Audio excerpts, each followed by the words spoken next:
আমাদের প্রিয় নেতা জনাব তারেক রহমানের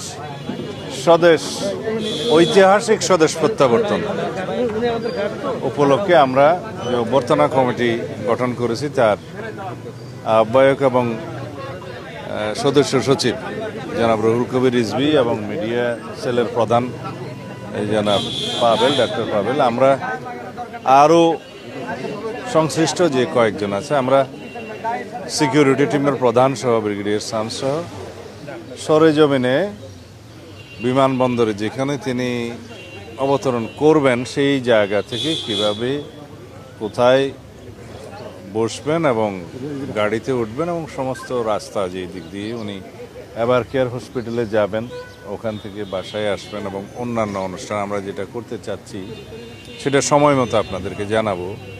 তো সুতরাং আমরা চাই যেন তার এই ঐতিহাসিক প্রত্যাবর্তন যেন বিগত ৫৫ বছরের ইতিহাসে যেভাবে যা কিছু দৃষ্টান্ত হচ্ছে তাকে ছাড়িয়ে যায় এবং আগামী ৫৫ বছরের ইতিহাসেও যেন সেরকম কোনো ঐতিহাসিক ঘটনা না হয়, সেরকম একটা আমরা স্মরণীয় করে রাখার জন্যই আমাদের সমস্ত আয়োজন হচ্ছে। আশা করি সারা দেশের মানুষ সেই জন্য অপেক্ষা করছে। আপনাদের সকলের সহযোগিতা প্রয়োজন। আমরা সময় মতো দেশের সকল media, electronic, print media, online media সহ সকলের সাথে এবং বিদেশি মিডিয়াও যারা এখানে কর্মরত আছে, কার্যকর আছে, তাদের সকলের সাথে কথা বলুন, আপনারা জানতে পারবেন। আমরা একটু নকশাগুলো চূড়ান্ত করি। কয়টা নাগাদ তুমি অবতরণ করবেন?